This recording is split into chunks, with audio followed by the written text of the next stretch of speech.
Hello बच्चों, कैसे हैं आप लोग। आई होप आप सभी लोग बहुत अच्छा कर रहे होंगे।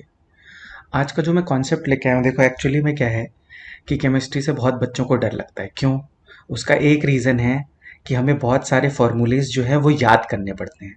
और जब तक हम याद करने के पीछे जाएंगे तब तक हमें केमिस्ट्री समझ में नहीं आएगी। ठीक है, मैं समझ रहा हूँ ये चीज़ें किसी को सिखाई नहीं जाती हैं। तो आज का जो मैं टॉपिक लेके आया हूँ वो एक बहुत इंपॉर्टेंट टॉपिक है।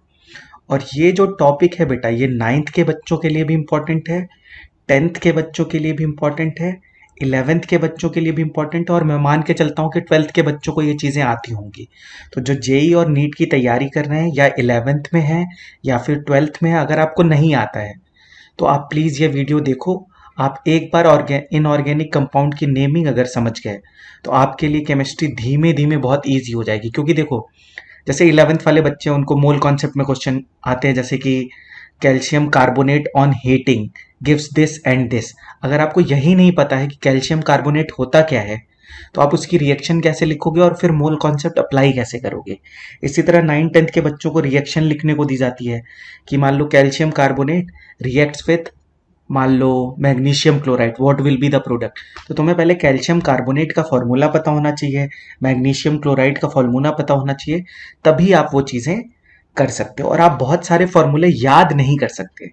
साइंस है बेटा, साइंस का मतलब होता है कि हमें समझना है, उसे याद नहीं करना है। ठीक है, तो आज का वीडियो मैं इसीलिए बना रहा हूं, जिनके बेसिक्स खराब हैं वो प्लीज पहले अपने बेसिक्स को सही कर लें। इसके बाद हम फिर इलेवेंथ का कोर्स मोल कॉन्सेप्ट शुरू करेंगे। ठीक है, आज का वीडियो जो मैंने टॉपिक चूज किया है, जो उसका नाम है naming of inorganic compounds. Organic compounds की नेमिंग सब लोग पढ़ाते हैं, पर इनऑर्गेनिक कंपाउंड की नेमिंग कोई नहीं पढ़ाता है। ठीक है, तो ये बिल्कुल बेसिक चीजें बता रहा हूं। अगर ये आप समझ लोगे तो समझ लो आपका काम बहुत इजी हो जाएगा, आपको केमिस्ट्री अच्छी भी लगने लगेगी। ठीक है, मेरा नाम है मुदित श्रीवास्तव और मैं आज का वीडियो शुरू करता हूं बिना किसी देरी के। ठीक है, चलो।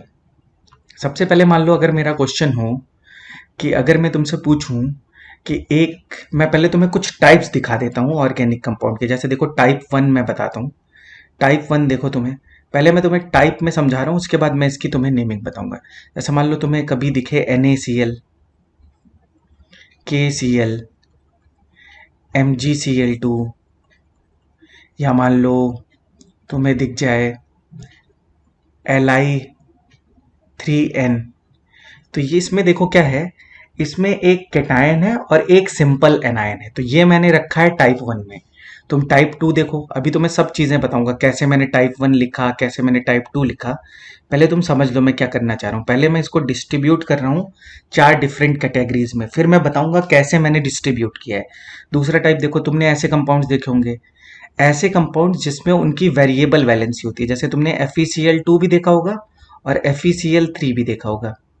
तुमने SnCl2 भी देखा होगा और तुमने SnCl4 भी देखा होगा। तुमने CuCl भी देखा होगा और तुमने CuCl2 भी देखा होगा। तो इसको मैंने रखा है टाइप टू में। अभी सब टाइप के बारे में मैं तुम्हें समझाऊंगा। अभी टाइप थ्री देखो, टाइप थ्री क्या मैंने बनाया है। टाइप थ्री समझो कि टाइप थ्री है तुम्हारा, ऐसे कंपाउंड देखे तुमने Na2SO4। ठीक है, और तुमने कौन से टाइप और सोचो ऐसे कौन सा देखा होगा। एक तुमने देखा होगा Na2CO3। ठीक है, और क्या अब इसका नाम है सोडियम कार्बोनेट। अब कैसे लिखते हैं वो मैं सिखाऊंगा। इसका नाम है सोडियम सल्फेट, कैसे लिखते हैं वो मैं बताऊंगा। अब मान लो मैं बोलूं तुमसे कैल्शियम फॉस्फेट बोलूं, तो कैल्शियम फॉस्फेट लिखो। अब Ca3PO4 होल ट्वाइस। अब कैसे यहाँ पे थ्री आया, यहाँ पे कैसे टू आया, ये हम कैसे याद रखें, और हम कितने फॉर्मूले ऐसे याद रखेंगे। अब जैसे मैं मान लो तुमसे बोल दूं कि सोडियम डाइहाइड्रोजन फॉस्फेट, अब कितनी चीजें याद रख लोगे। तो ऑब्वियस सी बात है नहीं याद रख सकते। अब मैं बोलूँ तुमसे सोडियम फॉस्फेट, तो Na3PO4। तो देखो कितनी सारी चीजें हो गई। ये मैंने बनाया है टाइप थर्ड। और एक लास्ट मैंने जो बनाया है वो है टाइप फोर। टाइप फोर में क्या रखा है मैंने, जैसे नॉर्मल देखो, तुमने ऐसे कंपाउंड्स भी देखे होंगे, CO2, SO2, N2O3, N2O5, ये सारी चीजें, ठीक है। अब मैं पहले सबसे पहले क्या कर रहा हूं, मैंने तुम्हें टाइप तो बता दिया। अब मैंने टाइप को कैसे डिवाइड किया है वो मैंने तुम्हें नहीं बताया। तो मैंने एक तुम्हें बेसिक अंडरस्टैंडिंग दे दी है कि इन 4 टाइप्स में हम पढ़ेंगे उसकी नेमिंग को। अब पहले मैं तुम्हें बताता हूं कि मैंने इसको डिस्ट्रीब्यूट कैसे किया है। तो देखो, हम जो कंपाउंड्स ले रहे हैं, जो इनऑर्गेनिक कंपाउंड्स हम लेंगे, पहली चीज तो मैंने कंपाउंड्स को पहले 2 पार्ट में डिवाइड कर रहा हूं, और तुम्हें को एकदम डिटेल में बताऊंगा, कोई प्रॉब्लम ही नहीं आएगी। कंपाउंड्स को बेसिकली मैं 2 पार्ट में तुम्हारे लिए डिवाइड कर रहा हूं इनऑर्गेनिक कंपाउंड को। एक को मैं बोल रहा हूं आयनिक कंपाउंड, एक को मैं बोल रहा हूं आयनिक कंपाउंड। एक एक चीज ध्यान से सुनना, सब समझ में आएगा। जिसको नहीं समझ में आएगा मुझे बताएगा, मैं फिर उसको फिर से बता दूंगा। पहला मैंने बोला आयनिक कंपाउंड, और एक मैंने बोला कोवेलेंट कंपाउंड। एकदम डिटेल में बताऊंगा। एक मैंने बोला कोवेलेंट कंपाउंड। अब सबसे पहले मेरी बात समझो कि what is ionic compound. What is ionic compound, ionic compound होता क्या है, तुम कैसे डिसाइड करोगे। तो 9th वाले 10th वाले सब लोग बहुत ध्यान से सुने, ये सारी बहुत इंपॉर्टेंट चीजें हैं। तो सबसे पहले हम देखते हैं आयनिक कंपाउंड होता क्या है। सबसे पहले तुम समझो आयनिक कंपाउंड क्या होता है। Ionic compound is formed between a metal and non metal. तो जब भी तुम आयनिक कंपाउंड देखोगे वो एक मेटल और किसके बीच में फॉर्म होगा, मेटल और नॉन मेटल के बीच में फॉर्म होगा। अब मुझे कैसे पता यार मेटल कौन है नॉन मेटल कौन है। तो जिनको पीरियोडिक टेबल आती है उनके लिए तो बहुत अच्छा है, पर अभी मैं 9th वालों को भी पढ़ा रहा हूँ, 10th वालों को भी पढ़ा रहा हूँ, तो मैं कुछ मेटल्स तुम्हें बता देता हूँ। वैसे 90% पीरियोडिक टेबल में मेटल्स ही हैं। तो मेटल्स देखो, मेटल्स में जैसे तुम ग्रुप 1 ग्रुप 2 मैं लिख देता हूँ, जिनको नहीं पता उनके लिए मैं लिख रहा हूँ यहाँ पे, वो देखें। जैसे ग्रुप 1 जो होता है उसमें सारे मेटल होते हैं, कौन से, lithium, sodium, potassium, rubidium, caesium. और मेटल क्या होता है, मेटल इजीली इलेक्ट्रॉन को क्या कर देता है, लूज कर देता है। तो लिथियम के आउटर मोस्ट शेल में एक इलेक्ट्रॉन होता है, तो ये बनाएगा Li+ और एक इलेक्ट्रॉन रिलीज कर देगा। ये क्या बनाएगा, ये बनाएगा Na+, और ये इलेक्ट्रॉन क्या कर देगा, रिलीज कर देगा। इसी तरह पोटेशियम क्या होगा, ये बनाएगा पोटेशियम आयन और ये इलेक्ट्रॉन रिलीज कर देगा। इसी तरह रुबिडियम प्लस इलेक्ट्रॉन। ठीक है, ये तो ग्रुप 1 हो गया, ग्रुप 1 के मेटल लिख दिए। इन्हीं को यूज करके मैं तुम्हें कंपाउंड बनाना सिखाऊंगा। इसी तरह मान लो ग्रुप 2, ग्रुप 2 में क्या आता है, बेटा मांगे कार स्कूटर बाप राजी। ठीक है, तो बेरिलियम, मैग्नीशियम, एक मिनट रुकना, बेमक का असर 12। ठीक है, मतलब बेटा मांगे कार स्कूटर बाप राजी। तो मैग्नीशियम क्या करेगा बेटा, मैग्नीशियम बनाएगा Mg+2 इलेक्ट्रॉन। कैल्शियम क्या बनाएगा, Ca+2 इलेक्ट्रॉन। अब इन्हीं को हम यूटिलाइज करेंगे अपनी नेमिंग करने के लिए। पहली चीज यहां तक सबको clear, ionic compound is formed by metal and non metal. Metal पे आएगा बेटा पॉजिटिव चार्ज। मेटल हमेशा किसका फॉर्मेशन करता है, चलो मैं नेक्स्ट पेज पे बताता हूं, फिर इस पे अभी वापस आऊंगा। ठीक है, मेटल हमेशा किसका फॉर्मेशन करता है, देखो एक चीज तो तुम याद रखना, मेटल जो है, मेटल जो है वो हमेशा किसका फॉर्मेशन करेगा, कैटायन का फॉर्मेशन करेगा। कैटायन का मतलब क्या होता है, कैटायन का मतलब होता है जिसपे पॉजिटिव चार्ज है, और इलेक्ट्रॉन को क्या करेगा, रिलीज करेगा। अब कितने इलेक्ट्रॉन रिलीज करेगा वो डिपेंड करेगा उसकी वैलेंसी पे। अब वैलेंसी हम कैसे बताएंगे, जैसे ग्रुप 1 है, जैसे लिथियम है बेटा, तो लिथियम एक इलेक्ट्रॉन रिलीज करके क्या बना लेगा, Li+। सोडियम एक इलेक्ट्रॉन रिलीज करके क्या बना लेगा, Na+। तो ये हो गया ग्रुप 1 के एलिमेंट। इसी तरह तुम देखो मैग्नीशियम है, मैग्नीशियम क्या है, मैग्नीशियम अपने 2 इलेक्ट्रॉन रिलीज कर देगा, बना देगा Mg+2। ठीक है, इसी तरह कैल्शियम भी कितने इलेक्ट्रॉन रिलीज कर देगा, Ca+2 इलेक्ट्रॉन।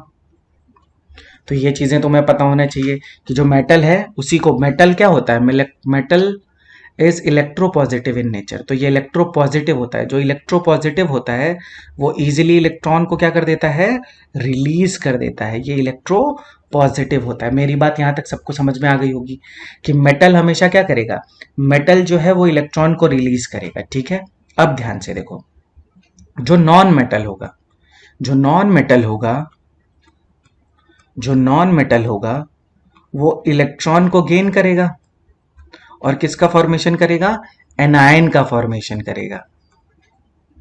अब ये एन क्या है बेटा, n is number of electron.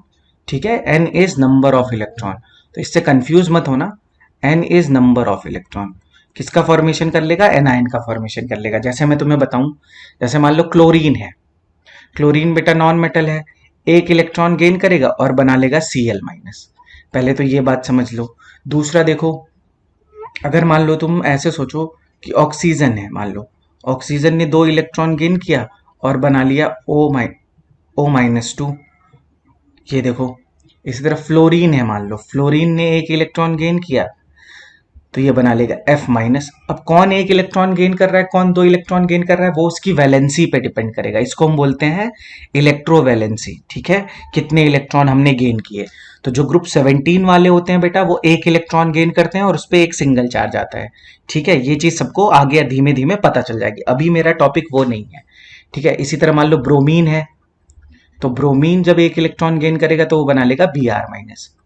अब मेरी बात ध्यान से सुनो, जब एक मेटल मतलब ये Na+ और ये Cl-, ये दोनों, इन दोनों के बीच में कैसा बॉन्ड होगा, इन दोनों के बीच में होगा बेटा आयनिक बॉन्ड।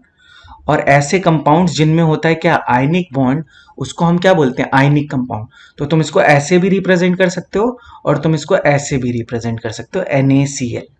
ठीक है, पहली चीज सबको क्लियर। अब देखो, जो भी आयनिक कंपाउंड होगा वो इलेक्ट्रिकली न्यूट्रल होगा, इस पे कोई चार्ज नहीं दिखेगा। तुम्हारा मन है तो दिखा दो, जैसे यहाँ पे एक पॉजिटिव चार्ज है और यहाँ पे एक निगेटिव चार्ज है, तो मतलब जितने पॉजिटिव चार्ज होंगे उतने ही क्या होंगे, उतने ही निगेटिव चार्ज भी होंगे। तो ये हमेशा क्या होगा, हमेशा ही इलेक्ट्रिकली न्यूट्रल होगा, हमेशा ही क्या होगा, इलेक्ट्रिकली न्यूट्रल। अब चलो मैं तुम्हारे सामने दूसरा केस रखता हूं, जैसे मान लो Mg+2 है और यहाँ पे Cl- है। अब मुझे यार इसके पॉजिटिव चार्ज को बैलेंस करने के लिए यहाँ पे कितने क्लोरीन चाहिए, तो यहाँ पे 2 क्लोरीन चाहिए। तो कुछ लोग इसको ऐसे करते हैं, और एक ट्रिक अभी और बताता हूँ। तो मैं इसको क्या लिख लूंगा, MgCl2। और मान लो इसका सिंपल ट्रिक तुम्हें बताऊं, तो जितना पॉजिटिव चार्ज है और यहाँ पे निगेटिव चार्ज है, क्रॉस मल्टीप्लाई कर दो तो ये बन जाएगा MgCl2। इसी तरह मान लो, जैसे मान लो कैल्शियम पे पॉजिटिव चार्ज है, तो कैल्शियम पे +2 पॉजिटिव चार्ज है। और मान लो फॉस्फोरस है, उस पर -3 चार्ज है, इसको हम बोलते हैं फॉस्फाइड। ठीक है, अभी मैं उस पर आता हूँ। तो अब मान लो इसको तुम्हें बैलेंस करना है, तो इधर 3 है, इधर 2 है, तो ऑब्वियस सी बात है कि यहाँ पे क्या करना पड़ेगा, 3 कैल्शियम के, मतलब कैल्शियम पे पॉजिटिव चार्ज 2 है ना, तो 3 बार लोगे तो ये +6 होगा और ये भी कितना होगा, -6। तो हमेशा चार्ज क्या होना चाहिए, बैलेंस होना चाहिए। तो इधर +6 है तो इधर -6 है, तो इसको हम क्या लिखेंगे, तो कैल्शियम के कितने हैं, 3 है, तो इसको मैं लिखूंगा Ca3P2। और इसी को मैंने अभी तुम्हें क्या ट्रिक बताई थी कि तुम इसको क्रॉस मल्टीप्लाई कर दो। देखो ये है -3, इसको इधर मल्टीप्लाई करो, इसको इधर मल्टीप्लाई करो, तो ये क्या बन जाएगा, Ca3P2। आई होप मैंने यहां तक अपनी बात क्लियरली सबको समझा दी है। जैसे एक और एग्जांपल देख लो, जैसे मान लो कि मेरे पास है Al+3 और यहाँ पे है Cl-। अब इसको बैलेंस करना है, तो एक तो तरीका है कि यहाँ 3 पॉजिटिव चार्ज है, यहाँ पे भी 3 निगेटिव चार्ज लिख लो। तो स्टार्टिंग करने के लिए जिनको बिल्कुल भी कुछ नहीं आता है वो स्टार्टिंग ऐसे कर सकते हैं। तो यहाँ पे अगर +3 चार्ज होगा तो यहाँ पे -3 चार्ज होगा, तो इससे फॉर्मूला क्या बनेगा, AlCl3। पर मान लो अगर तुमने अब थोड़ी बहुत तुम्हारी स्पीड अच्छी हो गई है और तुम्हें ये कॉन्सेप्ट समझ में आ गया है, तो तुम क्रॉस मल्टीप्लाई कर लो, तो ये क्या बन जाएगा बेटा, AlCl3। और ये सारे ही क्या हैं, ये सारे ही हैं आयनिक कंपाउंड। तो मैं जो तुम्हें समझा रहा था, अब मैं अपनी बैक स्लाइड पे आता हूँ। तो मैंने तुम्हें यहाँ पे क्या बोला था, जब भी एक मेटल और नॉन मेटल के बीच में, जब भी एक मेटल और नॉन मेटल के बीच में कंपाउंड बनेगा तो उसको हम हमेशा क्या बोलते हैं बेटा, आयनिक कंपाउंड बोलते हैं। उसको हम क्या बोलते हैं, आयनिक कंपाउंड बोलते हैं। और जब कंपाउंड बनेगा नॉन मेटल और नॉन मेटल के बीच में, जब भी कंपाउंड बनेगा नॉन मेटल और नॉन मेटल के बीच में, उसको हम बोलते हैं कोवेलेंट कंपाउंड। उसको हम क्या बोलते हैं, कोवेलेंट कंपाउंड। बहुत सारे एग्जांपल हैं, जैसे मान लो CO2 carbon dioxide, SO2 sulphur dioxide, sulphur trioxide, N2O3, N2O5। ठीक है, जितने कंपाउंड लिखने लिख लो, P2O4, P4O10, ठीक है, P4O6, ये सारे ही क्या है, ये सारे ही अपने कोवेलेंट कंपाउंड हैं। अब इन्हीं की हमें नेमिंग सीखनी है एक्चुअली में। ठीक है, अब टाइप 1 पे आते हैं। चलो सबसे पहले मैं आता हूं टाइप 1 पे। तो मेरे ख्याल से यहाँ तक सबको बात समझ में आ गई होगी। ये सबको समझ में आ गया होगा कि आयनिक कंपाउंड का फॉर्मेशन कैसे होता है। कोवेलेंट पे अभी मैं वापस आऊंगा। अब हम लोग लेते हैं अपना टाइप वन। टाइप वन में मैंने तुम्हें क्या बताया था? टाइप वन में मैंने बताया था कि अपना होगा एक केटायन, उसको हम बोल रहे हैं सिंपल केटायन, जिसकी वेरिएबल वैलेंसी नहीं होगी। एक होगा अपना सिंपल केटायन और एक होगा अपना simple anion. Simple cation and simple anion. Simple cation का मतलब अभी मैं सारी चीजें अपनी तुम्हें बताता चल रहा हूं, जो मैं टर्म्स यूज कर रहा हूं उसका मतलब भी बता रहा हूं। सिंपल केटायन का मतलब जैसे मान लो Na प्लस, Mg+2, मान लो Li plus, group one group two के जितने मान लो Al+3, अब इसकी वेरिएबल बैलेंसी तो होती नहीं है, तो उन सबको हम बोल रहे हैं सिंपल केटायन। और सिंपल एनायन हम किसको बोल रहे हैं? जो नॉन मेटल है उस पर डायरेक्टली निगेटिव चार्ज हो, जैसे मान लो simple Cl minus, Br minus, I minus, F minus, ठीक है, O-2, और बताओ S-2, ठीक है, और बताओ P-3। ये सब हमारे हैं सिंपल एनायन। अब जब हम इससे कंपाउंड बनाएंगे, तो पहले मैं तुम्हें कंपाउंड बनाना अब बता ही दिया हूं। इनको हम बोलते हैं आयनिक कंपाउंड। आयनिक कंपाउंड क्यों बोलते हैं? क्योंकि एक केटायन और एक एनायन मिलके क्या बनाएगा? कंपाउंड बनाएगा। तो जैसे मान लो ये Na+ है और यहाँ पे मान लो मेरे पास है O-2, तो ये क्या होगा? क्रॉस मल्टीप्लाई कर देना, ये क्रॉस मल्टीप्लाई कर देना, तो ये क्या बन जाएगा? Na2O। अब इसका नाम कैसे लिखेंगे ध्यान से देखना। पहली चीज तो है, फर्स्ट पॉइंट जो इसमें याद रखना है वो तुम्हें रखना है, cation is written first. Cation is written first, ठीक है, केटायन इज रिटन फर्स्ट। तो केटायन को अगर हम पहले लिखेंगे तो ये हमारा सोडियम है, तो इसको हम एज इट इज क्या लिख लेंगे? इसको हम लिख लेंगे सोडियम। और जो हमें एनायन का नाम लिखना है, एनायन का नाम बहुत ध्यान से रखना, समझना कि एनायन का नाम हम बनाते कैसे हैं। एनायन का नाम हम बनाते हैं, जैसे क्लोरीन है तो INE हटा के IDE लगा दो। तो सेकेंड पॉइंट जो मैं बोल रहा हूं कि आइड इज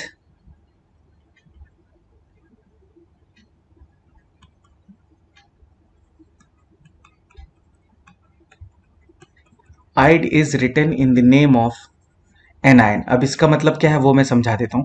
जैसे मान लो यहां पे मेरा Cl- है, ये मेरा एनायन है, तो इसका नाम मैं क्या लिखूंगा? क्लोरीन होता है तो लास्ट में मैं लगा दूंगा आइड, तो क्लोराइड बन जाएगा। अब जैसे मान लो F- है तो ये हो जाएगा फ्लोराइड, ये हो जाएगा फ्लोराइड। S-2 है तो सल्फर है, तो इसको तुम बोलोगे बेटा सल्फाइड। इसको तुम क्या बोल दोगे? इसको बोल दोगे सल्फाइड। O-2 है तो O-2 को तुम क्या बोल दोगे? ऑक्साइड बोल दोगे। इस तरह P-3 है तो इसको हम बोल देंगे फॉस्फाइड। इसको हम क्या बोल देंगे? फॉस्फाइड। तो आई होप यहां तक मेरी बात सबको समझ में आ गई है। अब हम कुछ नेम लेते हैं, जब मैं एग्जाम्पल बताऊंगा ना तो तुम्हें ज्यादा अच्छा समझ में आएगा। जैसे अब देखो, एग्जाम्पल के थ्रू मैं 10-12 एग्जाम्पल करा देता हूँ, तुम्हारा काम हो जाएगा, ठीक है। चलो एग्जाम्पल देखो कहाँ है। चलो एग्जाम्पल में देखो बेटा, फर्स्ट एग्जाम्पल देखो। जैसे मान लो मुझे नाम लिखना है NaCl का, तो मैं इसका नाम क्या लिखूंगा बेटा? केटायन इज रिटन फर्स्ट, तो केटायन का नाम क्या लिखूंगा? सोडियम। और बाद में क्या है? Cl-, तो ये आयनिक कंपाउंड है ना, Na+। अगर किसी को कंफ्यूजन हो रही है तो इसको ब्रेक करके लिख लेना, Na+Cl-। तो इसको मैं क्या बोलूंगा? Sodium chloride. इसको मैं क्या बोल दूंगा? Sodium chloride. सिंपल। इसी तरह मान लो लिथियम है Li+, और यहाँ पे N-3 है, क्रॉस मल्टीप्लाई करो, पहले फॉर्मूला बनाओ, क्या बनेगा? फॉर्मूला बनेगा Li3n। Li3n। अब इसका नाम मैं क्या लिखूंगा? इसका नाम मैं लिखूंगा लिथियम। इसका नाम मैं लिखूंगा लिथियम। तो कुछ याद नहीं करना है, जो याद करना है वो मैंने तुम्हें बता दिया। कुछ भी नहीं। जैसे नाइट्रोजन है, नाइट्रोजन में से नाइट्रोजन का अगर तुम्हें एज ए एनायन नाम लिखना है तो तुम्हें लिख देना है नाइट्राइड, ठीक है। अगर फॉस्फोरस का नाम लिखना है तो उसको लिख देना है फॉस्फाइड। अब जैसे मान लो ये है Na+P-3, तो ये क्या बन जाएगा? Na3P। तो ये क्या बन जाएगा? Na3P। इसका नाम मैं क्या लिखूंगा? Sodium phosphide. इजी। इसी में सब लोग कंफ्यूज होते हैं, कब आइड लिखते हैं, कब 8 लिखते हैं? तो जब भी नॉन मेटल पे डायरेक्ट निगेटिव चार्ज आए तो उसको आइड लिखते हैं। फिर से सुन लो, जब भी नॉन मेटल पे डायरेक्ट निगेटिव चार्ज आए तो उसको हम आइड लिखते हैं। तो 8 और आइड से कंफ्यूज मत होना बेटा, वो होता है पॉली एटॉमिक एनायंस के लिए, वो मैं आऊंगा उस पे, उसमें कंफ्यूज मत होना, ठीक है। आई होप मेरी बात यहां तक सबको समझ में आ गई। कुछ और एग्जांपल लेते हैं। चलो यार, बहुत सारे एग्जांपल कर सकते हैं। जैसे मान लो तुम्हें लिखना है Na2O, तो इसका नाम क्या लिखोगे? Sodium oxide. सोडियम O पे -2 मतलब ऑक्साइड, तो सोडियम ऑक्साइड हो गया। और बताओ, जैसे मान लो कैल्शियम CaO, तो इसका नाम क्या लिखूंगा? Calcium oxide. Calcium oxide. हो सकता है ये चीजें कुछ लोगों को आती हों, पर मैं बिल्कुल बेसिक से बता रहा हूं ताकि जिनको नहीं आता है वो समझ ले, ठीक है। तो जिसको आता है ये सब वो स्किप कर सकता है ये वीडियो, कोई जरूरी नहीं है सब लोग वीडियो देखें, ठीक है। चलो, पर जिनको नहीं आता है उनको मैं सिखाऊंगा। जैसे मान लो कैल्शियम है Ca+2 और ये है Cl-, तो क्रॉस मल्टीप्लाई कर दो तो ये बन जाएगा CaCl2। तो ये क्या बन जाएगा? CaCl2। नाम कैसे लिखेंगे? नाम वैसे ही लिखेंगे, कैल्शियम क्लोराइड। क्या लिख देंगे? Calcium chloride. जैसे मान लो अब तुम्हें Ca+2 है और Br- है, तो Ca+2 Br-, क्या नाम होगा इसका? देखो, इसका नाम हम लिख देंगे CaBr2। कैल्शियम ब्रोमाइड, इसका नाम हम क्या लिख देंगे? Calcium bromide. अब ऐसे तुम कितने कंपाउंड बना सकते हो, बना लो, ठीक है। जैसे मान लो BaCl2 है, तो BaCl2 है तो Ba पे +2 चार्ज, Cl पे माइनस, तो ये बन जाएगा BaCl2। BaCl2 का तुम नाम क्या लिखोगे? BaCl2 का नाम हम लिख देंगे बेरियम क्लोराइड। इसका हम नाम क्या लिख देंगे? Barium chloride. इजी, यहां तक सबको समझ में आ गया होगा, किसी को कोई प्रॉब्लम नहीं। जो मैंने टाइप 1 तुम्हें बताया है वो मैंने क्या बताया है कि टाइप 1 में अपना होगा सिंपल कैटायन। क्या होगा अपना? सिंपल कैटायन होगा। ये देखो, सिंपल कैटायन होगा और एक सिंपल एनायन होगा, ठीक है। Cation is always written first और IDE is written in the name of anion, in the name of anion. तो मैंने तुम्हें बता दिया है कैसे IDE तुम्हें अटैच करना है। जैसे Cl- है तो उसके नेम में आएगा क्लोराइड, फ्लोराइड, ब्रोमाइड, आयोडाइड। जैसे I- है तो उसके नाम में क्या आ जाएगा? आयोडाइड, आयोडाइड, ठीक है। तो जब भी नॉन मेटल पे निगेटिव चार्ज आएगा तो उसके नाम नेम के लास्ट में क्या आएगा? IDE आएगा। उसके नेम के लास्ट में क्या आएगा? जब भी नॉन मेटल पे निगेटिव चार्ज आएगा तो उसके नेम के लास्ट में आएगा IDE। बोलना बेटा, जब पढ़ना तो इसको बोलना, तुम्हारा कॉन्सेप्ट क्लियर हो जाएगा। जैसे मान लो तुमसे कोई बोले कि तुम बेरियम फॉस्फाइड बनाओ। अब फॉस्फाइड अब कोई नेम से भी पूछ सकता है।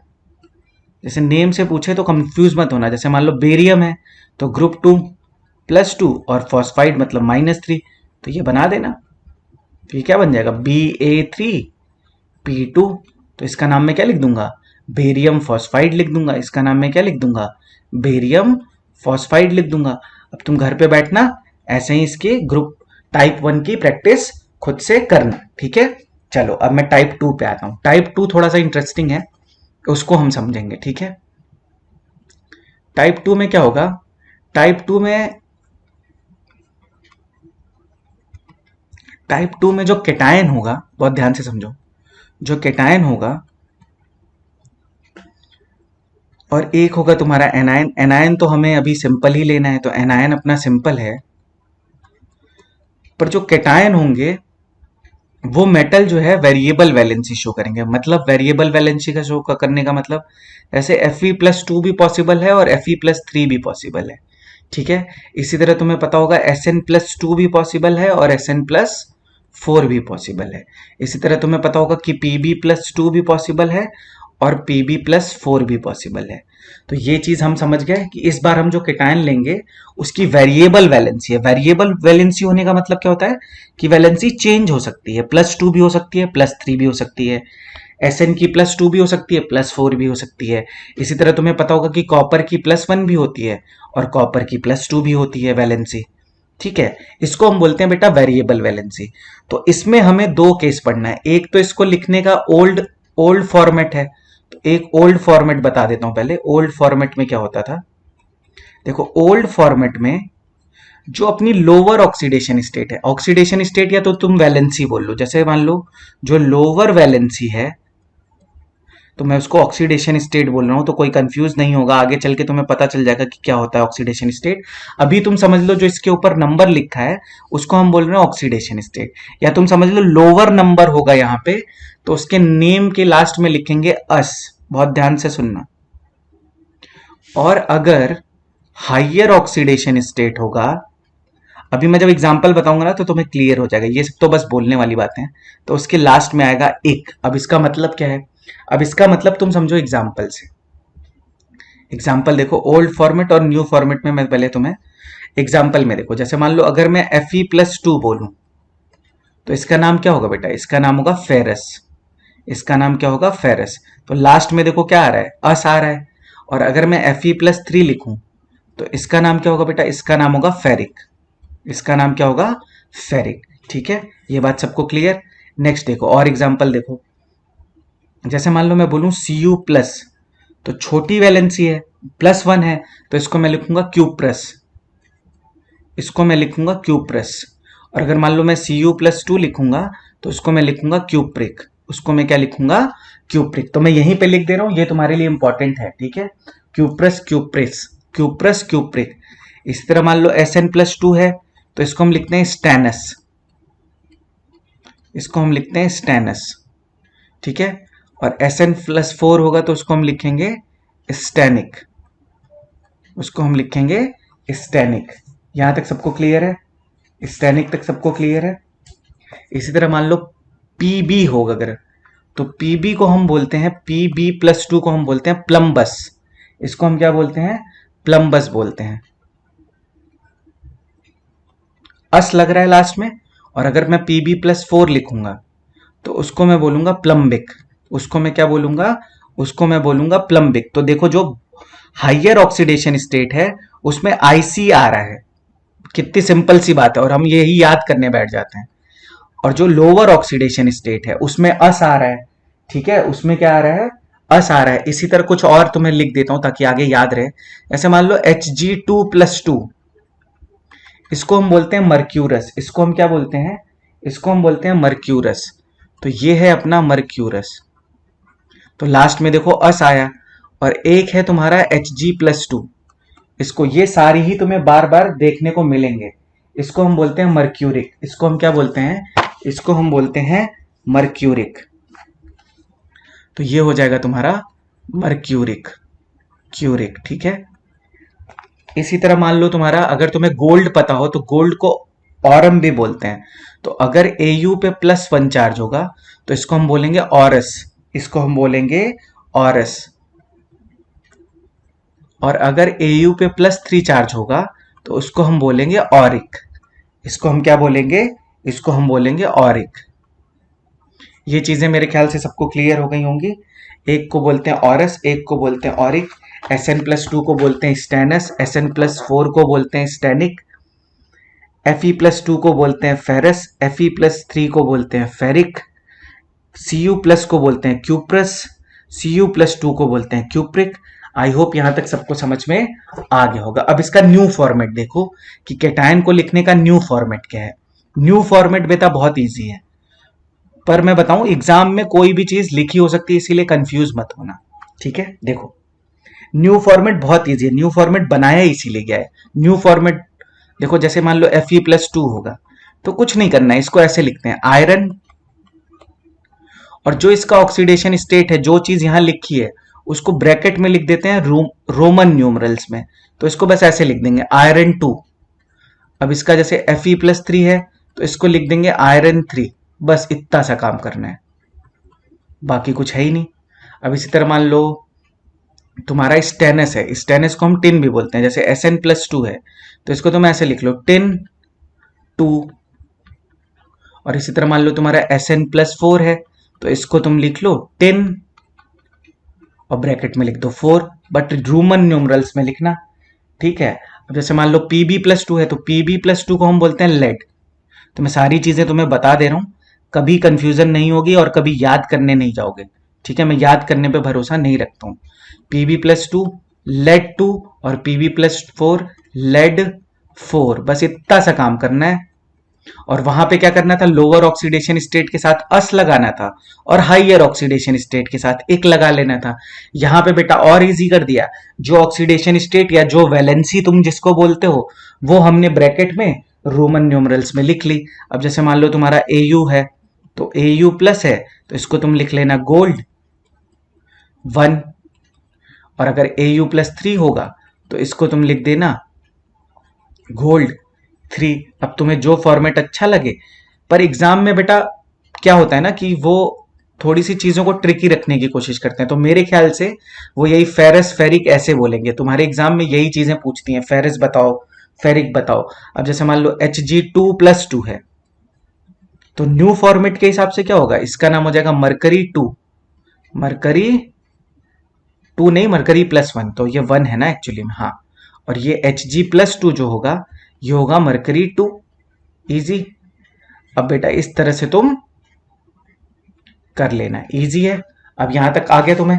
अब हम आगे बढ़ते हैं और इसकी नेमिंग देते हैं, कैसे नेमिंग करेंगे, ठीक है। चलो, तो यहां पे मैंने सिंपल एनायन रखा है, मतलब Cl-, Br-, I-, F-, O-2, S-2, N-3, P-3। जब भी ऐसा कोई कैटायन आए और ऐसा कोई एनायन आए तो उस केस में हम नेमिंग कैसे करेंगे, बिल्कुल सेम, कि cation is written first and then anion is written. तो मान लो ऐसे तुम्हें अगर लिखना हो, जैसे मान लो FeCl2 लिखना हो तो इसका नाम हम क्या लिखेंगे, इसका हम दो नाम लिख सकते हैं। पहला हम लिखेंगे फेरस क्लोराइड, पहला हम क्या लिखेंगे, लोअर ऑक्सीडेशन स्टेट का मतलब अस, तो फेरस क्लोराइड लिख देंगे। और इसी को हम क्या लिख सकते हैं, इसी को हम लिख सकते हैं आयरन 2 क्लोराइड। तो बेटा तुम्हारा मन है, मैं तो तुम्हें दोनों ही बता दे रहा हूं। इसी तरह मान लो अगर दूसरा एग्जांपल देखो, अगर मैं बोलूं FeCl3 तो FeCl3 का नाम क्या होगा, फेरिक फेरिक क्लोराइड। और इसी को हम क्या बोलेंगे, आयरन 3 क्लोराइड। इसी को हम क्या बोलेंगे, आयरन 3 क्लोराइड। तो नीचे वाला नाम लिखना तो इजी है, उसमें से कोई बात ही नहीं है, और ऊपर वाला भी इजी है। जैसे मान लो SnCl2 देख लो, SnCl2 का नाम क्या लिखोगे, इसका नाम हम लिखेंगे स्टेनस क्लोराइड। इसका हम नाम क्या लिखेंगे, स्टेनस क्लोराइड। और जैसे मान लो SnCl4 है तो उसका नाम मैं क्या लिख दूंगा, SnCl4 का नाम मैं लिख दूंगा स्टेनिक स्टेनिक क्लोराइड। इजी। यहां तक मेरे ख्याल से किसी को कोई प्रॉब्लम नहीं होगी। अब ऐसे ही तुम्हें नाम आएंगे, जैसे मान लो ये आ गया, मान लो FeO आ गया, तो FeO क्या है, +2 और -2, लोअर ऑक्सीडेशन स्टेट, तो इसका नाम लिखोगे फेरस ऑक्साइड बोल दोगे, इसको बोल दोगे फेरस ऑक्साइड, ठीक है। इसी तरह मान लो अगर आ जाए Fe2O3 तो अब याद करने की कोई जरूरत ही नहीं है, ये हो जाएगा तुम्हारा फेरिक ऑक्साइड। ये क्या हो जाएगा बेटा, फेरिक ऑक्साइड हो जाएगा। तो इसीलिए मैं बोलता हूं याद करने की जरूरत नहीं है, अगर आपको कॉन्सेप्ट पता है तो चीजें आप इजीली कर लोगे। तो जैसे मान लो अब मैं कुछ होमवर्क दे दे रहा हूं, तुम होमवर्क करके मुझे कमेंट सेक्शन में बता देना, ठीक है। मैं यहां पे लिख देता हूं, ये सब लोग करेंगे। जैसे मान लो तुम कर लेना PbCl2, इसका नाम क्या लिखेंगे, PbCl4, इसका नाम क्या लिखेंगे, Hg2Cl2, Hg2Cl2 और HgCl2। तो इन सब की आपको नेमिंग करनी है, आप एक बार करके मुझे बता देना, उसके बाद हम देखेंगे। अगर तुम्हें नहीं आएगा तो फिर से मैं ये बना दूंगा, अगर वीडियो में किसी को प्रॉब्लम होगी तो मैं एक बार फिर से पढ़ा दूंगा। अब हम लोग आते हैं टाइप 3 पे। टाइप 3 में बेटा क्या है, देखो टाइप 3 पे आते हैं। अब टाइप 3 में देखो मैं तुम्हें कैसे कंपाउंड बताऊंगा। टाइप 3 में मैं तुम्हें ऐसे कंपाउंड बताऊंगा जिसमें तुम्हें ऐसी चीजें देखने को मिले, Na2SO4।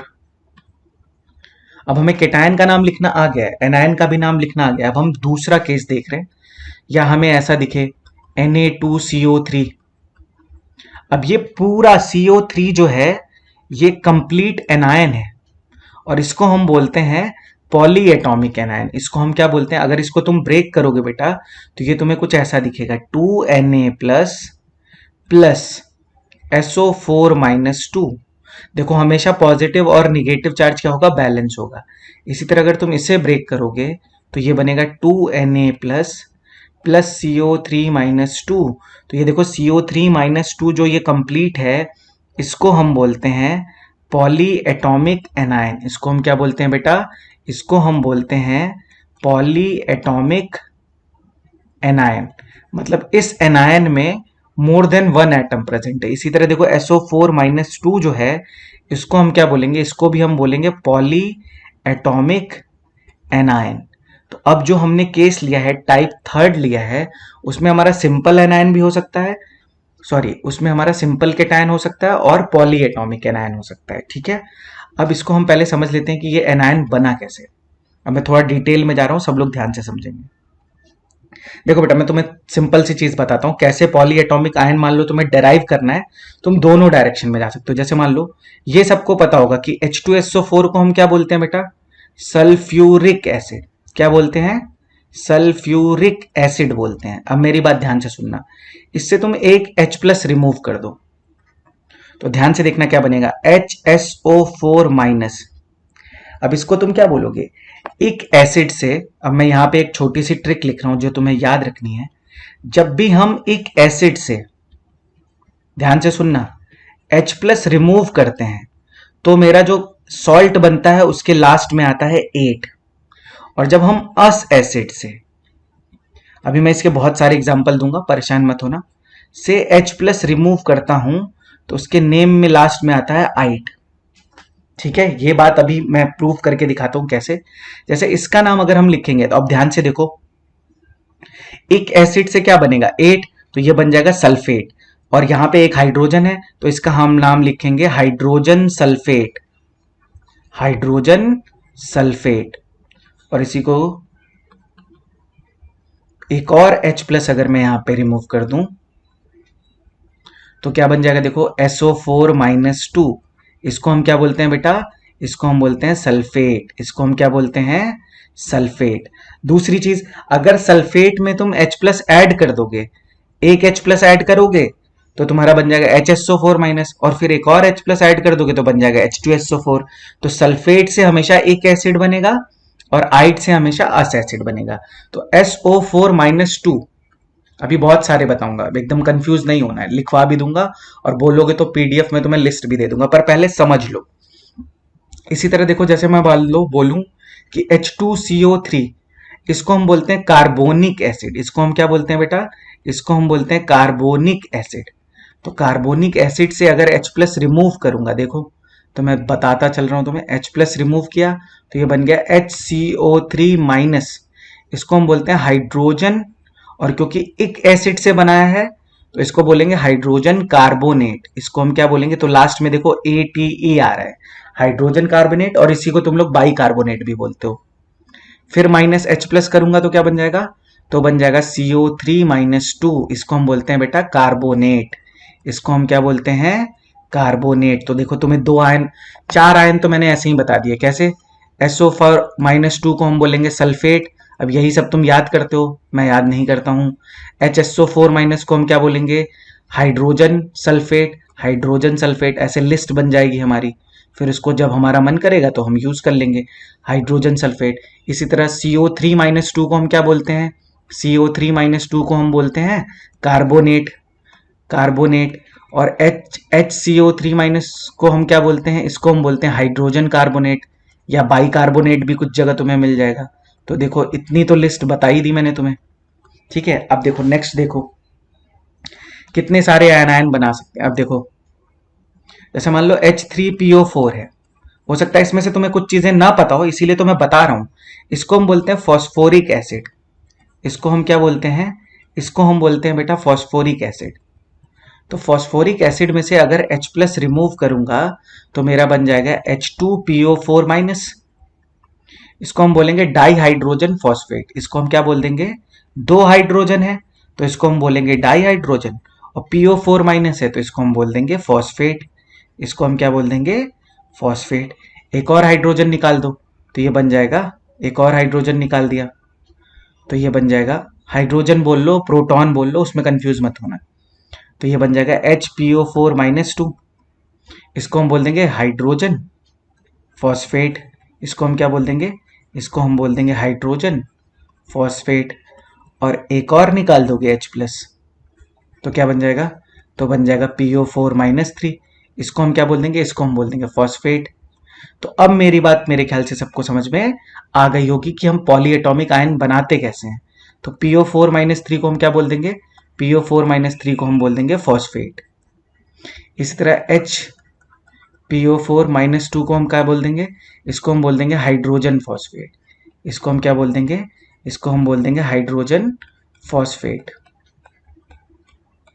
नेक्स्ट बताओ, नेक्स्ट देखो, अगर मान लो H2PO4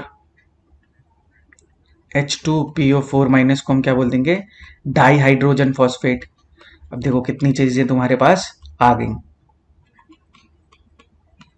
और बता देता हूं, देखो जैसे मान लो ऑक्जेलिक एसिड है, ऑक्जेलिक एसिड जिसको पता होगा उसको H2C2O4 होता है ऑक्जेलिक एसिड, H2C2O4। इसमें से दोनों H+ निकाल दो तो क्या बन जाएगा, C2O4-2।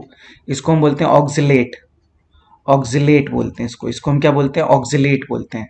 और इसको हम क्या बोलते हैं, इसको हम बोलते हैं ऑक्जेलिक एसिड। इसको हम क्या बोलते हैं, इसको हम बोलते हैं ऑक्जेलिक एसिड। ठीक है, अब मैं तुम्हें आइट का एग्जांपल बताता हूं। अब ध्यान से देखो, मैंने तुम्हें क्या बोला था, जब एक एसिड से H+ रिमूव करूंगा तो क्या बनेगा, 8 बनेगा। और जब अस एसिड से H+ रिमूव करूंगा तो आइट बनेगा। तो अभी हमने 8 वाले जितने भी एग्जाम्पल थे वो देख लिए हैं। अब हम लोग देखते हैं आइट वाले एग्जाम्पल।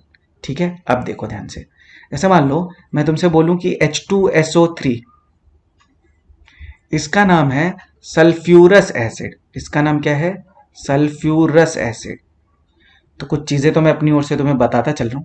और इसमें से मान लो मैंने -H+ कर दिया तो ये बन जाएगा HSO3-। तो इसको मैं क्या बोल दूंगा, इसको मैं बोल दूंगा हाइड्रोजन। और क्योंकि ये अस एसिड से बना है तो इसको मैं बोल दूंगा सल्फाइट, आइट। ठीक है, लास्ट में आइट। और अगर इसी में से मैं एक और H+ रिमूव कर दूंगा तो ये बन जाएगा SO3-2। तो इसको मैं बोल दूंगा सल्फाइट। इसको मैं क्या बोल दूंगा, सल्फाइट। तो देखो कितने सारे तो मैंने ऐसे ही तुम्हें बता दिए। अब यहाँ पे एक और लिख लो, C2O4-2। इसको हम क्या बोलते हैं, इसको हम बोलते हैं ऑक्जिलेट। ठीक है, इसी तरह मान लो तुम लिख लो SO3-2। तो लिस्ट बेटा क्या होती है, यहीं से मैं तुम्हें PDF बना के दूंगा। और क्या है, मैं तो तुम्हें समझा ही रहा हूं सारी चीज। SO3-2 अब तुम खुद ही बना लोगे, HSO3-। केमिस्ट्री है बहुत इंटरेस्टिंग, समझाने वाला सही होना चाहिए। Hydrogen sulphite. अब ये याद करने की चीज नहीं है, कॉन्सेप्ट जिसको पता होगा वो कर लेगा। आ जाओ, अब जैसे मैं तुमको बोलूं कि मान लो कि तुम्हारे पास एक कंपाउंड है, जैसे मान लो एक बनाता हूं मैं, तुम्हें यहीं पे दिखाता हूं। जैसे मान लो कार्बोनिक एसिड तो हमने बना ही लिया। अब तुम यहां पे देखो, एक होता है H3PO3।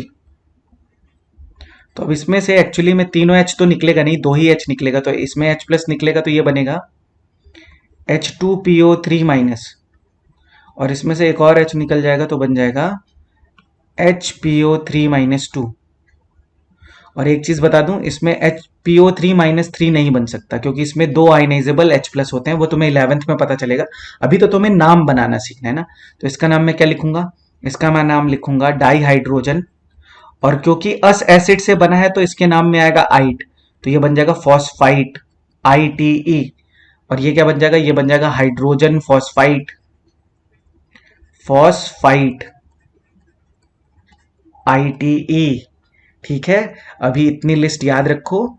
इतनी लिस्ट अगर हम याद रखेंगे तो हमारा काम बहुत इजीली हो जाएगा। तो ये मान लो मैं लिख देता हूं यहाँ पे लिस्ट में H2PO3-। इसका नाम हमने क्या रखा है, di hydrogen phosphite, di hydrogen phosphite. I hope ये वीडियो सबको पसंद आएगी। इसमें मैं थोड़ा ज़्यादा एक्स्ट्रा पढ़ा रहा हूँ कुछ, और समझाने की भी कोशिश कर रहा हूँ। और ये जो मेरे नीट और वो वाले बच्चे हैं वो प्लीज़ इस वीडियो को ना देखें। अगर उनको अच्छा लग रहा है तो देखें, नहीं तो अपना टाइम वेस्ट ना करें। ठीक है, हाइड्रोजन फॉस्फाइट ये बेसिकली मैंने 9th 10th 11th वालों के लिए बनाया है। फिर भी अगर किसी को ये चीज़ें नहीं आती हैं तो देख सकता है। ठीक है, यहाँ तक सबको क्लियर। अब हम नेमिंग करना शुरू करते हैं। अब इसका नाम सबको, अब तो ईजी है बेटा, अब तो क्या है देखो, जैसे मान लो मैं एक कंपाउंड लिखूं,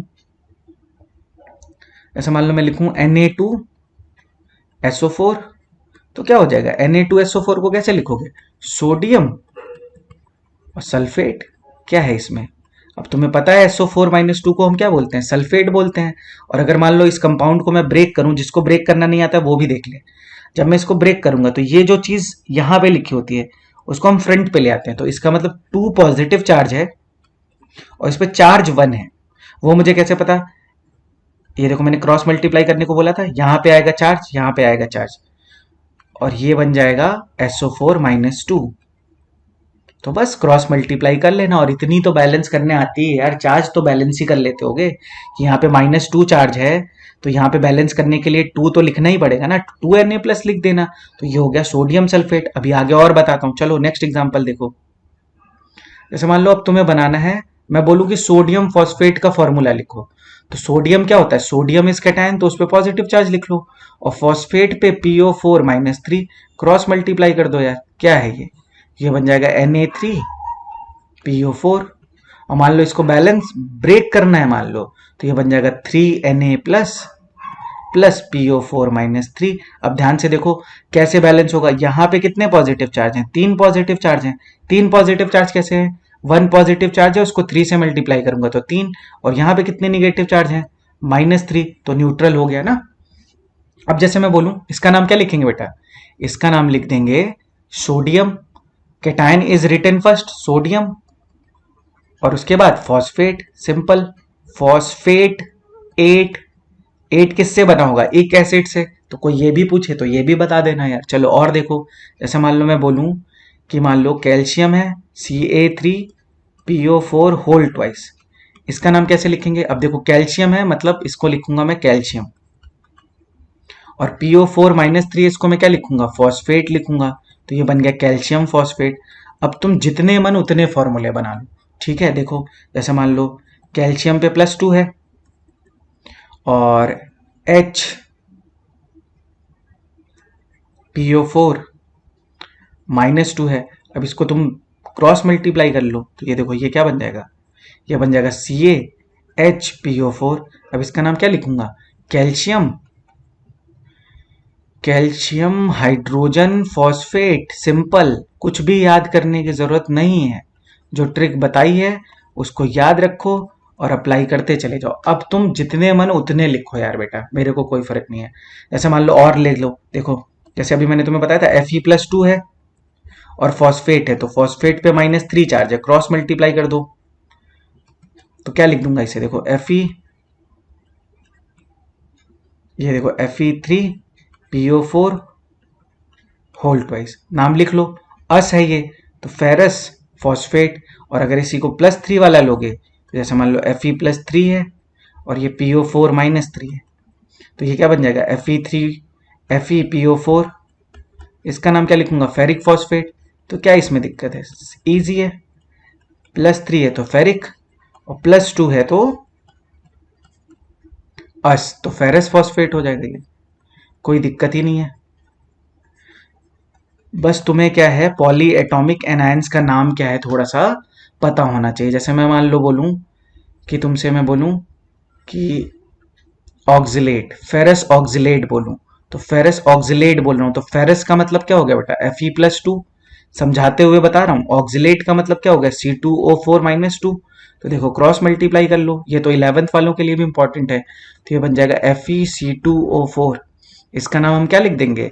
इसका नाम हम लिख देंगे फेरस, फेरस, और ऑक्जिलेट लिख देंगे बेटा, ऑक्जिलेट। ठीक है, देख लेना स्पेलिंग कहीं गलत होगी तो चेक कर लेना। इसी तरह मान लो Fe+3 है, कहाँ गया यार? Fe+3 है और उसके साथ तुमने ऑक्जिलेट कर दिया, तो कुछ नहीं है, क्रॉस मल्टीप्लाई कर दो। क्या बन जाएगा? ये देखो Fe2C2O4 थ्राइस। इसको तुम क्या लिखोगे? इसको लिखोगे फेरिक ऑक्जिलेट, क्योंकि ये +3 ऑक्सीडेशन स्टेट में था। तो देखो कितना इजी है, ऑक्जिलेट हो गया, फेरिक ऑक्जिलेट हो गया। अब बताओ इसमें क्या दिक्कत है? तो ऐसे बेटा करते हैं इनऑर्गेनिक की नेमिंग, हर चीज याद करने नहीं बैठ जाते हैं, कुछ भी मिला याद कर लिया झट से, पूछा ही नहीं टीचर से कि कैसे होगा। याद मत करो, समझो। अब मैं तुमसे कोई बोले कि तुम बनाओ कि सोडियम हाइड्रोजन कार्बोनेट, तो मान लो Na+, हाइड्रोजन कार्बोनेट का मतलब HCO3-, तो क्रॉस मल्टीप्लाई कर दो, क्या बन जाएगा NaHCO3। क्या लिख दोगे इसको, इसी को कुछ लोग सोडियम बाइकार्बोनेट भी बोलते हैं, इसी को हम सोडियम हाइड्रोजन कार्बोनेट भी बोल सकते हैं। तो तुम्हारा जो मन करे वो लिख लो, तो सोडियम बाइकार्बोनेट लिख लो, बाइकार्बोनेट भी इसी को बोलते हैं, कार्बोनेट। और अगर तुमसे कोई बोले कि कैल्शियम कार्बोनेट का फॉर्मूला लिखो यार, तो Ca+2 और कार्बोनेट पे -2, कार्बोनेट पे -2, तो इसको मैं क्या लिख लूंगा, क्रॉस मल्टीप्लाई करूंगा तो फॉर्मूला क्या बनेगा, CaCO3। इसको मैं क्या लिख लूंगा, कैल्शियम कार्बोनेट। अब तुमको कोई पूछे तो तुम तुरंत बता देना यार कैसे फॉर्मूला बनता है, और समझा भी देना अगर तुमसे कोई पूछे। और अगर तुम नहीं समझा पा रहे हो तो वीडियो को शेयर कर देना, और क्या, इससे ज्यादा क्या कर सकते हो। कैल्शियम कार्बोनेट हो गया, मान लो कोई बोले कि मैग्नीशियम कार्बोनेट बनाओ, तो मैं इतने एग्जाम्पल बता दे रहा हूँ, याद ही हो जाएगा। तो जैसे मान लो मैग्नीशियम फॉस्फेट बनाना है, तो PO4-3 क्रॉस मल्टीप्लाई कर दो, तो ये क्या बन जाएगा Mg3। लोग ऐसे फॉर्मूला याद करते हैं, calcium carbonate is equal to CaCO3। अब लिख लिख के बार बार पढ़ेंगे, इससे अच्छा ट्रिक समझ लो, आराम से लिखो Mg3PO4 होल ट्वाइस। अब इसको हम कैसे लिखेंगे, इसको हम लिखेंगे मैग्नीशियम, इसको हम लिखेंगे मैग्नीशियम फॉस्फेट, सिंपल। अब इससे सिंपल तो कोई तरीका नहीं है, तुम याद करना चाहते हो तो याद कर लो। पर ये देखो मैंने तुम्हें 3 टाइप बता दिया। अब मैं अगली स्लाइड में तुम्हें पहले एक चीज समझा देता हूं। देखो फिर से मैं बोल रहा हूं, जब भी नॉन मेटल पे निगेटिव चार्ज आए, मतलब नॉन मेटल जब इलेक्ट्रॉन गेन करे, अब n इलेक्ट्रॉन लिख रहा हूं, तो ये हमेशा फॉर्मेशन करेगा एनायन का, और ये बनेगा सिंपल एनायन बेटा। इसकी नेमिंग में हमेशा लास्ट में आता है IDE, ठीक है, इसकी नेमिंग में हमेशा लास्ट में क्या आता है, IDE। जैसे फिर से एग्जांपल बता रहा हूं, जैसे Cl- है तो इसके नाम में आएगा क्लोराइड, F- है तो उसके नाम में आएगा फ्लोराइड। तो इन सब चीजों से कंफ्यूज मत होना आप। I- है तो उसके नाम में आएगा आयोडाइड। नाइट्राइड कोई बोले तो N-3 नाइट्राइड, नाइट्राइड IDE। तो ये तुम समझ जाना कि जब भी आइड आ रहा है तो नॉन मेटल पे डायरेक्टली निगेटिव चार्ज है। फॉस्फाइड P, फॉस्फोरस पे -3 मतलब फॉस्फाइड। लंबा वीडियो होगा, बार बार देखना, और एक बार ये समझ में आ गया तुम्हें तो तुम्हारे लिए केमिस्ट्री मतलब हलवा है, एकदम घटिया सब्जेक्ट, मतलब तुरंत कर दोगे। ठीक है, फॉर्मूला बना लोगे तो तुरंत करना आ जाएगा तुम्हें। ठीक है, इसी तरह मान लो O-2, इसको तुम क्या बोलते हो बेटा, इसको तुम बोलते हो ऑक्साइड। अभी मैं वही आयंस बता रहा हूं जो तुम बार बार यूज करोगे। S-2 sulphide.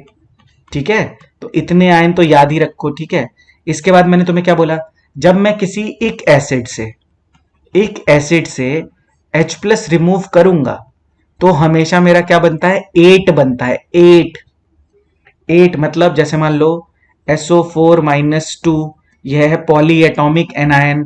Poly atomic anion क्यों बोल रहा हूं, क्योंकि देखो इसमें सल्फर भी प्रेजेंट है और ऑक्सीजन भी प्रेजेंट है, सिंपल आयन नहीं है, ये पॉली एटॉमिक आयन है। तो पॉली एटॉमिक आयन है, इसका नाम हम लिखते हैं सल्फेट। अब मैं सारी चीजें रिवाइज करवा रहा हूं, यही थोड़ा सा ट्रिकी है। इसका नाम क्या होगा, इसका नाम होगा हाइड्रोजन सल्फेट, इसका नाम होगा हाइड्रोजन सल्फेट। तो अब मेरे ख्याल से किसी को कोई प्रॉब्लम नहीं होगी, जो तुम याद करते थे उसका मैंने तुम्हें तरीका बता दिया। जैसे PO4-3 है, इसका नाम क्या होगा, इसका नाम होगा फॉस्फेट। तो अब 8 आइट आइड में कोई कंफ्यूजन नहीं होगी।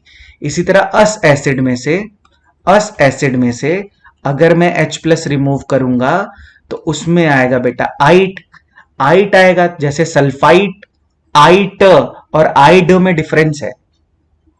जैसे SO3-2 इज सल्फाइट। अब सारी चीजें एक साथ लिखता हूं ना, जैसे ये सल्फाइट हो गया, ये सल्फेट हो गया, और ये सल्फाइड हो गया। सब में तुम छोटा छोटा डिफरेंस देख लो, कभी भी कंफ्यूज मत होना। IDE लगता है कब, जब मेरा non metal sulphur is non metal, उस पर डायरेक्टली निगेटिव चार्ज है। सल्फेट कब बोलेंगे, ऑब्वियस सी बात है, इसको H+ दोगे फिर एक और H+ दोगे तो ये बन जाएगा सल्फ्यूरिक एसिड। एक एसिड से जब भी H+ रिमूव करते हैं तो बनता है 8, और जब भी अस एसिड से, जैसे सल्फ्यूरस एसिड, तो उससे बनता है आइट, आइट, ITE। अब इस तरह एक और एग्जांपल देखो, जैसे मान लो इसको मैं बोलूंगा CO3 - 2 को मैं क्या बोलूंगा, कार्बोनेट बोलूंगा। क्या बोलूंगा, कार्बोनेट बोलूंगा। और HCO3- को मैं क्या बोलूंगा, इसको मैं बोलूंगा हाइड्रोजन कार्बोनेट। ठीक है, हाइड्रोजन कार्बोनेट। अब तुम्हें बेटा जितने फॉर्मूले जितने मन करें, यहां से एक कैटायन उठाओ, यहां से एक एनायन उठाओ। कैसे, जैसे मान लो ऐसे लिख लो तुम साइड में। जैसे तुम्हें घर पे मन कर रहा है कि बहुत सारी प्रैक्टिस करनी है, तो यहाँ पे एक Na+ ले लो और यहाँ पे बहुत सारे एनायन लिख लो। कैसे, Cl- लिख लो, Br- लिख लो, F- लिख लो, फिर S- 2 लिख लो, O- 2 लिख लो, PO4- 3 लिख लो, और सबको साथ फॉर्मूला बनाते चले जाओ। CO3- 2 लिख लो। आई होप यहां तक सबको समझ में आ गया होगा। अगर आप लोगों को ये चीज समझ में आई है और ये चीज अच्छी लगी है तो प्लीज इसे शेयर करो, सब तक पहुंचे। अब मैं लास्ट तुम्हें बता देता हूं, या आज का वीडियो जो है इसको थोड़ा सा सिंपल रखने के लिए मैंने आयनिक कंपाउंड के सारे बता दिए ना, आयनिक कंपाउंड का देखो पूरा बता दिया है। अच्छा एक चीज और बता देता हूं लास्ट में, आयनिक कंपाउंड का वैसे मैंने तुम्हें कंप्लीटली बता दिया है, लास्ट चीज बता देता हूं कि कैसे कंपाउंड को ब्रेक करोगे। जैसे मान लो ऐसे लिखा है Na3PO4, Na3PO4 कैसे ब्रेक करोगे बेटा, बस एक चीज का ध्यान रखना कि सोडियम पे चार्ज पहले देखना कितना आएगा। तो यहां पे अगर तुम देखो तो यहाँ पे 1 है तो ये इधर जाएगा और ये 3 इधर आएगा, तो इस पे निगेटिव चार्ज होगा और इस पे पॉजिटिव चार्ज होगा। तो Na पे आएगा पॉजिटिव चार्ज और फॉस्फेट पे आएगा -3 चार्ज। ठीक है, अब एक बात बताओ, अगर यहाँ पे -3 चार्ज है तो यहाँ पे भी कितने पॉजिटिव चार्ज होने चाहिए, 3, तो यहाँ पे लिख लेना 3। इसी तरह देखो Ca3PO4 होल ट्वाइस, पहले तो तुम चार्ज देखो, ये 2 इधर आएगा, इस पे आएगा पॉजिटिव और इस पे आएगा निगेटिव, तो पहले तुम चार्ज ही लिख लो। ठीक है, तो ये आ जाएगा कैल्शियम +2 और PO4- 3। अब तुम एक बात बताओ, अगर 3 × 2 करूंगा तभी तो 6 होगा, तो ये 3 आगे आएगा, और यहाँ पे 2 × 3 करूंगा तो क्या होगा 6, तो यहाँ पे 6 पॉजिटिव चार्ज और यहाँ पे 6 निगेटिव चार्ज, तभी ये न्यूट्रल होगा। और देखो जैसे मान लो MgCl2 कैसे ब्रेक करें, तो चार्ज कितना आएगा Mg पे, तो यहाँ पे चार्ज आएगा Mg पे +2, तो ये बन जाएगा Mg+2 और प्लस आ जाएगा Cl पे माइनस। अब +2 को बैलेंस करने के लिए क्लोरीन के कितने एटम होने चाहिए, 2, तो ये हो जाएगा 2Cl-। तो ऐसे आराम से तुम कंपाउंड को ब्रेक भी कर सकते हो। और देख लो एग्जांपल, जैसे मान लो सोडियम कार्बोनेट है Na2CO3।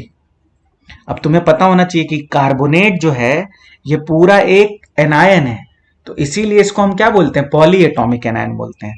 तो अब इस पे क्या होगा, कार्बोनेट पे पूरा पूरा -2 चार्ज होगा और सोडियम पे +1 होगा, तो Na+ और CO3 पे -2, CO3 पे -2। अब यहाँ पे -2 चार्ज है, यहाँ पे +1 चार्ज है, इसको बैलेंस करने के लिए यहाँ 2 से हम मल्टीप्लाई कर सकते हैं। और नहीं तो देखो ये जो 2 लिखा है ना, इसको आगे ले लिया करो, तो तुम्हारा काम हो जाएगा। इस तरह हम आयनिक कंपाउंड को ब्रेक करते हैं। ठीक है, फिर से बोल रहा हूं, जिसमें जैसे कार्बोनेट, फिर से लिख दे रहा हूं यार एक बार समझाने के लिए, इसमें लोग बहुत कंफ्यूज होते हैं। कार्बोनेट, फॉस्फेट, ये पूरा एक एनायन है, इसको अलग अलग नहीं देखना है।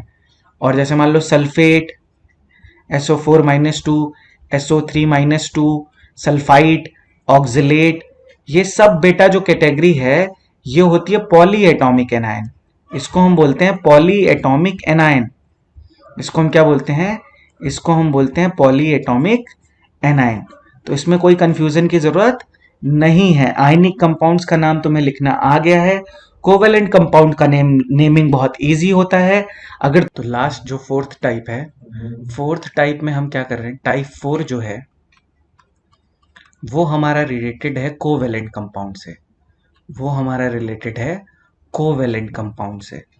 तो what is covalent compound, covalent compound बेटा जो होता है, पहली चीज तो तुम्हें ये समझनी है, covalent compound is formed between non metal and non metal. ये चीज तुम्हें एकदम क्लियरली पता होनी चाहिए। ठीक है, जैसे मान लो तुम्हारा मैं एग्जांपल बोलूं, और उनके बीच में आयनिक बॉन्ड नहीं होता है, उनके बीच में कोवेलेंट बॉन्ड होता है। तो अभी मेरा यहाँ पे कोवेलेंट बॉन्ड डिस्कस करना ठीक नहीं होगा, वैसे मैं बता दूं कि covalent bond is formed by the sharing of electron. तो चलो लिख ही देता हूँ यार, covalent bond is covalent bond is formed by the sharing of electron. तो जो नाइन्थ वाले हैं बेटा परेशान मत होना, ठीक है। Formed by the sharing of electron. कैसे होता है, क्यों होता है, वो हम बाद में पढ़ेंगे जब हम बॉन्डिंग पढ़ेंगे। And ionic bond is formed by transfer of electron, वो अभी तक तुम्हें समझ में आ गया होगा, ठीक है। अब मैं तुम्हें कुछ एग्जांपल देता हूँ कोवेलेंट कंपाउंड के। जैसे मान लो तुम्हारा एग्जांपल है, जैसे मान low carbon monoxide, CO2, N2O5, N2O3, ठीक है। ये सारे तुम्हारे एग्जांपल हैं। NO2, N2O4, SF6, CCl4, ये बहुत सारे तुम्हारे क्या हैं, कोवेलेंट कंपाउंड है। अब कोवेलेंट कंपाउंड की हम नेमिंग कैसे करेंगे वो बहुत ध्यान से सुनना। रूल मैं तुम्हें बोल देता हूँ, रूल ध्यान से समझ लो। रूल क्या है वो ध्यान से समझो। फर्स्ट रूल ये है, फर्स्ट रूल तुम्हें क्या करना है कि फर्स्ट नॉन मेटल जो लोगे तुम, जो फर्स्ट नॉन मेटल है, जैसे कार्बन है तो ये मेरा फर्स्ट नॉन मेटल है, तो फर्स्ट नॉन मेटल का तुम एलिमेंटल नेम यूज करोगे। यूज करेंगे first non metal uses its elemental name, uses its elemental name. जैसे कार्बन हो गया, इसका इसका भी कार्बन हो गया, नाइट्रोजन हो गया, इसका कार्बन हो गया, सल्फर हो गया, तो ये इसका एलिमेंटल नेम है।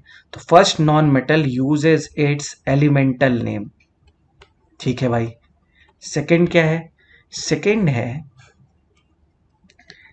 है second non metal uses its elemental name with the ide ending. तो लास्ट में क्या आएगा, आइड आएगा। जैसे ऑक्साइड आएगा और फ्लोराइड आएगा, क्लोराइड आएगा। तो सेकेंड नॉन मेटल, यहाँ पे मैं लिख दे रहा हूँ साफ साफ, पर ये सब रूल बस लिखने के लिए हैं यार, ठीक है। तुम जब करने लगोगे तो तुम्हें याद हो जाएगा। Second non metal uses its elemental name, uses its elemental name, elemental name with the ide ending, with the IDE ending. जैसे ऑक्सीजन होगा तो ऑक्साइड लिखेंगे, फ्लोरीन होगा तो फ्लोराइड लिखेंगे। अब मेरी बात ध्यान से सुनना। जैसे मान लो अगर मेरे दो ऑक्सीजन है, तो मुझे ये जो सब्सक्रिप्ट है इसको मुझे लिखना पड़ेगा एज अ प्रीफिक्स। ये जो लिखा है इसको हम किसके फॉर्म में लिखेंगे, सब्सक्रिप्ट्स को हम लिखते हैं प्रीफिक्स के फॉर्म में। प्रीफिक्स के फॉर्म में मतलब जैसे कार्बन मोनोऑक्साइड, मोनो का मतलब एक, ठीक है। तो मैं इस चीज को लिख दे रहा हूं, तो ये मैं अगले पेज पे लिख दे रहा हूं, फिर उसके बाद तुम समझ लेना। प्रीफिक्स, प्रीफिक्स क्या यूज होगा, और यहां पे मैं लिख रहा हूं number, number used in compound बोल देते हैं, ठीक है। तो नंबर यूज्ड इन कंपाउंड बोल देते हैं। तो अगर मैं नंबर यूज्ड इन कंपाउंड लिखूं और इधर प्रीफिक्स लिखूं, तो देखो क्या होगा। नंबर यूज्ड इन कंपाउंड अगर 1 होगा तो उसको हम लिखेंगे प्रीफिक्स में मोनो, 2 होगा तो लिखेंगे डाई, 3 होगा तो लिखेंगे ट्राई, 4 होगा तो लिखेंगे, अभी एग्जाम्पल कराऊंगा सब समझ में आ जाएगा। 4 होगा तो लिखेंगे टेट्रा, 5 होगा तो पेंटा, 5 होगा तो पेंटा, 6 होगा तो हेक्सा, 6 होगा तो हेक्सा, 7 होगा तो हेप्टा, 7 होगा तो हेप्टा, 8 होगा तो ऑक्टा, ऑक्टा 8 होगा तो ऑक्टा, 9 होगा तो तुम्हारा नोना, और 10 होगा तो डेका। तो ये बहुत इजी है, इसमें कोई ऐसी चीज़ नहीं है, ये सब तुम्हें पता होगा। जब नेम लिखेंगे तो तुम्हें खुद पता चल जाएगा। जैसे इसका नाम क्या लिखेंगे, CO का नाम क्या लिखेंगे, first element in its elemental form, तो इसका नाम हो जाएगा कार्बन। और ऑक्सीजन है तो इसको मैं लिखूंगा मोनो ऑक्साइड, तो मोनो ऑक्साइड। CO2 को मैं क्या लिख लूंगा, कार्बन डाई ऑक्साइड। तो आई होप मेरी बात सबको समझ में आ रही है। अब जैसे मान लो मेरे एक पास कंपाउंड है N2O, तो जिसके नीचे सब्सक्रिप्ट होगा उसके आगे हम प्रीफिक्स लगाएंगे, तो ये हो जाएगा डाई नाइट्रोजन, डाई नाइट्रोजन। इतने एग्जाम्पल बता दूंगा, रूल की जरूरत ही नहीं है, डाई नाइट्रोजन ऑक्साइड। ठीक है। फिर देखो जैसे मान लो तुम्हारे पास है NO, तो इसको मैं क्या बोल दूंगा बेटा, इसको मैं बोल दूंगा नाइट्रोजन मोनो ऑक्साइड। इसको मैं क्या बोल दूंगा, नाइट्रोजन मोनो ऑक्साइड। ठीक है, इसको मैं बोल दूंगा नाइट्रोजन मोनो ऑक्साइड। फिर अगर मान लो तुम्हारे पास है N2O3, इसका नाम कैसे लिखोगे, दो के लिए डाई, तो डाई नाइट्रोजन, डाई नाइट्रोजन, और तीन के लिए ट्राई, तो die nitrogen try oxide, die nitrogen try oxide. इसी तरह जैसे मान लो तुम्हारे पास है NO2 है, मान लो तुम्हारे पास NO2 के लिए मैं क्या लिखूंगा, NO2 के लिए मैं लिखूंगा नाइट्रोजन, नाइट्रोजन दो ऑक्सीजन है तो दो ऑक्सीजन के लिए मैं क्या लिखूंगा, डाई ऑक्साइड। तो देखो कितनी सिंपल चीजें हैं, कोई भी अब याद नहीं करेगा। इसी तरह जैसे मान लो N2O4 है, तो N2O4 को कैसे लिखूंगा, नाइट्रोजन के आगे प्रीफिक्स लगाऊंगा डाई, तो ये बन जाएगा डाई नाइट्रोजन।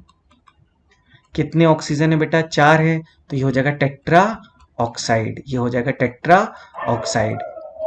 और जब तुम 12th में जाओगे तो इसकी एक नेमिंग और होती है, पर उसके लिए तुम्हें ऑक्सीडेशन स्टेट आना चाहिए, तो वो अभी मैं नहीं बताऊंगा, वो थोड़ा सा टफ हो जाएगा। और देखो जैसे मान लो N2O5, देखो N2O5 को हम क्या बोल सकते हैं, N2O5 को हम बोलेंगे die nitrogen, die nitrogen pentoxide, pentoxide. ठीक है, पेंटॉक्साइड, पेंटॉक्साइड। और जब ए और ए ओ आ रहा है तो ए हट जाएगा, ठीक है, पेंटॉक्साइड। और देखो जैसे मान लो SF6 है, तो सल्फर है, तो इसको मैं क्या लिखूंगा, सल्फर को सल्फर हेक्सा फ्लोराइड लिख दूंगा। इसको मैं क्या लिख दूंगा, सल्फर हेक्सा फ्लोराइड SF6। तो sulphur hexa, hexa fluoride, easy. इसी तरह मान लो CCl4 है, तो CCl4 का नाम क्या लिखोगे, carbon, carbon tetra, carbon tetra chloride. अब बताओ और कितने एग्जांपल बताऊं, और बता दूं, चलो और बता देता हूँ, ऐसा कुछ नहीं है। जैसे मान लो जेनॉन सबको पता होगा, जैसे अगर मान लो मैं लिखूं XCF6, तो इसको हम बोलते हैं जेनॉन। ठीक है, और F है, तो F को मैं क्या लिखूंगा, hexa fluoride, xenon hexa fluoride. बताओ, ठीक है। इसी तरह मान लो P2O5 है, तो P2O5 को क्या लिखूंगा, या मान लो P2O5 है, तो P2O5 को क्या लिखो बेटा, डाई फॉस्फोरस, डाई फॉस्फोरस फोरस। और कितने ऑक्साइड हैं, पांच, तो पेंटॉक्साइड, तो पेंटॉक्साइड हो गया, इजी। और बताओ जैसे मान लो SO2 है, तो SO2 को मैं क्या लिख सकता हूँ, सल्फर डाइऑक्साइड। तो अब कोई भी याद नहीं करेगा, अब कोई भी याद नहीं करेगा, नहीं तो बहुत गड़बड़ हो जाएगा। तो ये हो जाएगा सल्फर डाइऑक्साइड। और मान लो SO3 होगा, तो इतने नेमिंग लिखा दी, इसी को यूज कर लेना, सल्फर ट्राई ऑक्साइड। इसको हम क्या बोलेंगे, इसको हम बोलेंगे सल्फर ट्राई ऑक्साइड, इसको हम बोलेंगे सल्फर ट्राई ऑक्साइड। और किसी को कोई फॉर्मूला अगर मिले तो मुझे बताए। और जैसे मान लो P2O3 भी हम लिख सकते हैं ना, P2O3, तो P2O3 क्या होगा, डाई फॉस्फोरस, डाई फॉस्फोरस फोरस ट्राई ऑक्साइड, ट्राई ऑक्साइड। ठीक है। इस तरह मान लो SF4 है, तो sulphur tetra fluoride, sulphur tetra fluoride. और अब मैं यहाँ पे वीडियो को बेटा फिनिश करता हूँ, क्योंकि मुझे जितनी चीज़ें समझानी थी वो मैंने समझा दी हैं। तुम्हें मैंने देखो इतने एग्जाम्पल भी बता दिए हैं, सारी चीज़ें समझा दी हैं। अगर तुम्हें ये वीडियो अच्छा लगता है, फिर से मैं बोल रहा हूँ, ये जो मैंने चीज़ पढ़ाई है 9th में भी अप्लीकेबल है, 10th में भी अप्लीकेबल है, 11th में भी अप्लीकेबल है। और अगर किसी 12th वाले बच्चे को नहीं आता है तो वो भी पढ़ सकता है। और अगर किसी जेई के बच्चे को नहीं आता है, वैसे मैं नहीं मान सकता कि जेई के बच्चे को नहीं आ रहा होगा, पर मान लो अगर उसको रिवाइज करना है या नीट के बच्चे को रिवाइज करना है तो वो कर सकता है। जो बच्चे जेई की तैयारी कर रहे हैं, जो अभी 12th में गए हैं, वो भी ये चीज़ें देख सकते हैं, क्योंकि उनको भी अभी पी ब्लॉक एलिमेंट पढ़ना होगा, उनको भी आयनिक कंपाउंड से डील करना होगा। तो कुछ बच्चे अभी भी याद करते हैं, तो याद मत करो यार, आज का वीडियो मैं यहीं पे फिनिश करता हूँ। नेक्स्ट वीडियो में लेके आऊँगा नेमिंग ऑफ ऑक्सो एसिड से रिलेटेड, ठीक है? तो रेडी हो जाओ, मैं केमिस्ट्री को इंटरेस्टिंग बना के ही छोड़ूंगा। सब लोग रेडी रहें, ठीक है? Thank you so much for all the love and appreciation. मैं आज का वीडियो यहीं पे फिनिश करता हूँ। Thank you so much.